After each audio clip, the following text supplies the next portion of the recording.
So on the second part of the door popper installation, I got a little bit ahead of myself and put the cover on before I had a chance to take video of it. It's a real simple process. Made a template out of cardboard, fit that in place, made sure it fit down inside of the pocket where the door handle originally was, cut that out of the sheet metal, bingo bango, that part's done. And I took and started tack welding this in place. This is an important part, tack welding. Right now I'm doing 4 tacks at a time. I wait for this metal to get back down to cold. The reason I'm doing that is because I don't want this to warp, leaving me with a whole bunch of body work to do afterwards. This is the first time I've done this, so I'm hoping this works out well. I set this plate in just a little bit so I can put a thin skim of body filler over it when it's all done, and this should disappear. Also, you can see that this window is covered with masking tape. 2 layers as a matter of fact.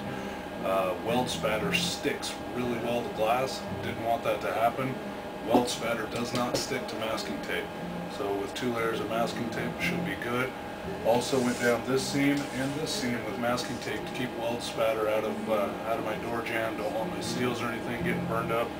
And also along here on this rubber strip here, don't want that getting burned up. It's going to come off eventually anyways, but right now there's no reason to burn it up. Before I started welding this, I went ahead and I sanded this all back down to bare metal to give myself a good surface to weld to. You don't want to be welding this through paint. You'll end up with porosity or your weld will be all bubbly and won't look right. So that's where we're at right now. Go ahead and put down 4 more tacks. Stuck here without any welding gloves, so I'm going to have to make do with what I've got.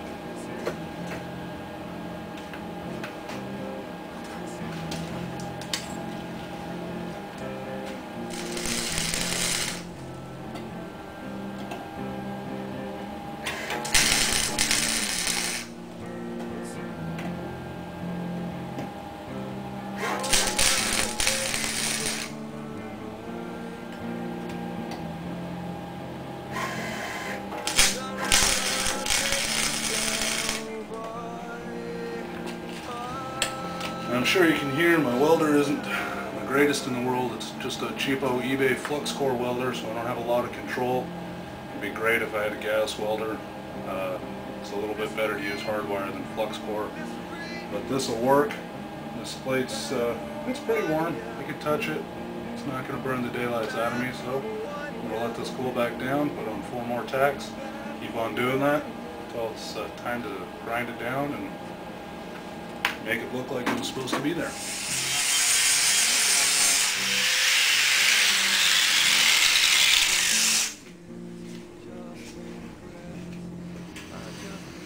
Alright, got about probably 90% of the welds done on this. I wanted to go ahead and grind it all smooth to kind of get a better idea of where I was at. It's kind of hard to tack to tell where you haven't tacked and what's just weld spatter stuck in there.